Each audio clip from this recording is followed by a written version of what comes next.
a un studio indépendant, UBK. Donc on a à peu près une vingtaine de personnes aujourd'hui à travailler sur le studio. On a été fondé il y a 3 ans à peu près. On a bien grandi depuis, on a commencé, on était 3. Maintenant on est une vingtaine. Et aujourd'hui on présente donc Papaye Bang Bang VR, qui est donc une adaptation de notre premier jeu que de base était sur mobile. Et en gros on a fait un partenariat avec Oculus parce qu'ils ont vu notre jeu en mobile, ils ont dit franchement ça a l'air d'être vraiment cool. Si vous arrivez à le passer en multijoueur, parce qu'ils cherchaient des jeux en multijoueur, ils nous ont dit on vous fait un partenariat. Nous on a relevé le challenge, on a dit banco, donc on a passé tout le jeu en multijoueur pour jouer de 1 contre 1 jusqu'à 3 contre 3. Et donc du coup aujourd'hui là on peut présenter une première version de démo donc, du jeu. C'est un jeu de lance-pierre dans un univers de piñata. Et donc l'objectif c'est avec différentes cailloux, donc des balles de glace, des balles en forme de ballon de rugby, etc. de éliminer son adversaire ou ses adversaires dans un univers totalement déjanté et coloré, inspiré par le Mexique ou certains mondes mayas, la jungle, etc.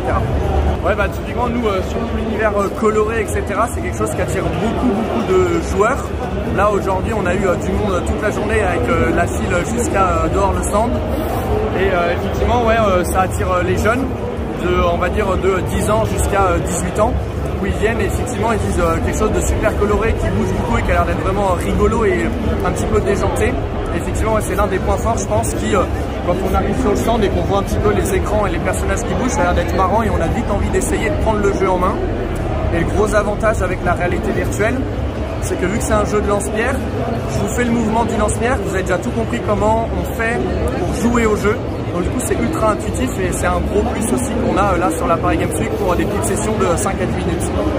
Alors du coup l'idée elle est venue au début de notre directeur créatif qui justement a un esprit qui est en ébullition un petit peu tout le temps.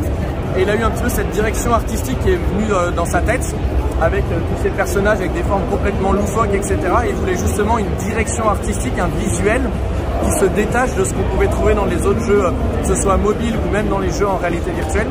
C'est aussi beaucoup ce qui a plu donc, aux personnes avec qui on a discuté chez Oculus. Ils ont dit vraiment votre DA, donc direction artistique, sort du lot. Et après, en imaginant ces différents personnages, moi mon travail ça a été de mettre des règles du jeu, de définir comment on allait jouer au jeu, quelles allaient être les interactions entre les personnages, etc.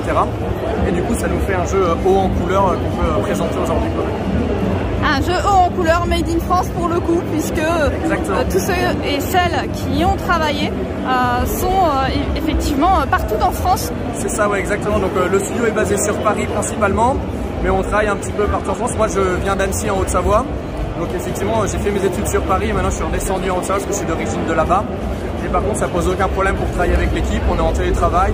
Moi je monte 1 à 2 fois par mois pour voir un petit peu tout le monde. On a des gens qui sont en Bretagne, d'autres qui sont sur Bordeaux. Donc du coup on se rejoint là typiquement au salon, c'est une bonne occasion de tous se revoir. Et ça fait toujours plaisir de monter voir les copains, quoi.